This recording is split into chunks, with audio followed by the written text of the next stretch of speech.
Hello guys, welcome to my new vlog. તો અત્યારે હું વાંચવાનું કરે અને મમ્મીને બહાર કામ કરી એમનું ઘરનું. તો આપણે થોડુંક આપણે વાંચી લઈએ ત્યાં સુધી. એટલે આપણે એટલે મારે વાંચવાનું છે કેમ કે એક્ઝામ તો નજીક જ આવવાની હોય એટલે દિવાળીનું વેકેશન પૂરું થાય એવું ડાયરેક્ટ એક્ઝામ આપવા જવાનું હોય. તો હવે એની એટલે તૈયારી કરીએ. જમવા ટાઈમ થઈ ગયો અને વાંચવા બે તો થોડુંક વાંચ્યું અને એટલા તો જમવા બોલાવી લીધા. તો હવે જમવા બેહીએ. બા કોઈ કહેવું હોય? હું કહેવાનું છે?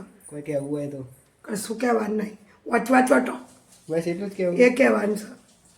વાંચવા તો અમે ચોટું. તો ગાઈસ હવે જમવા બેહીએ અને પપ્પા જતા રહી જમી કામ ઉપર. 4 hours later.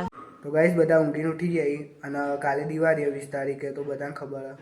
તો આજે હું ફટાકડા લેવા જવાનું ને અહીંયા ગોજારિયામાં તો ભાવ ઊંચો જ છે. તો પપ્પાએ કીધું કે માનસા જઈ આવીએ અને એટલો ભાવ પૂછે પછી એટલાથી લાવી દઈએ. તો હું પપ્પા અને મારા જોડે રોજ જે ફરે ભાઈબંધ એ અમે ત્યાં જઈએ બાઇક ઉપર માનસા. તો હવે જઈએ અને એટલે તમને મારું બતાવું પબ્લિક ને એ બધું. હું એ પહેલી વાર જ જઈએ.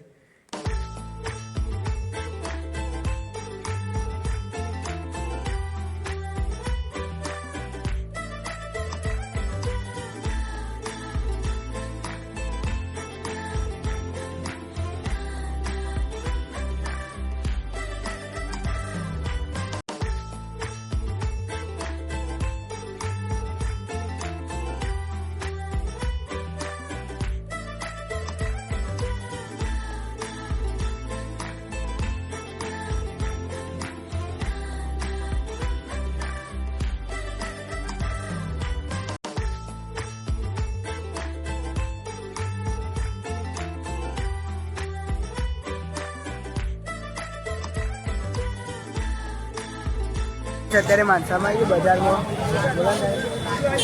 તો અહીંયા બહુ ટ્રાફિક છે, તમને બતાવી દઉં પબ્લિકે. અને અત્યારે જોઈએ અહીંયા ઉભા અને ગુજરાતી સંદેશમાં આવશે. તો ગાઈસ જોઈ લો તમે પબ્લિકો.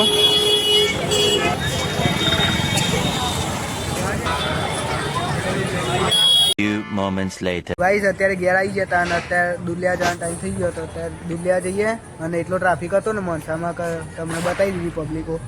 તો પછી વધારે વિડીયો ના બનાવે એટલો વ્લોગ. અને અત્યારે તો જઈએ દુલિયા. તો ગાઈસ અત્યારે દુલિયા આવ્યા હતા અને અહીંયા ડેકોરેશન કર્યું એ તમને બતાવી દીધું. તો એ બીજી વાર બતાવી દઉં.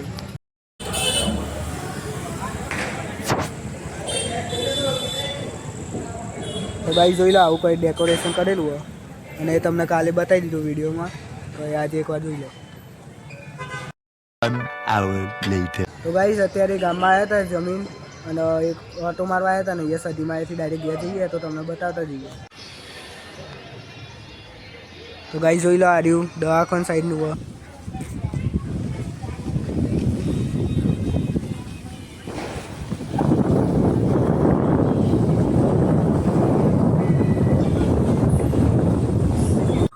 તો ગાઈસ અત્યારે ઘેર આવી જઈએ અને 13 વાગ્યા 10:30 એટલે બધા ઊંઘી જઈએ હવે.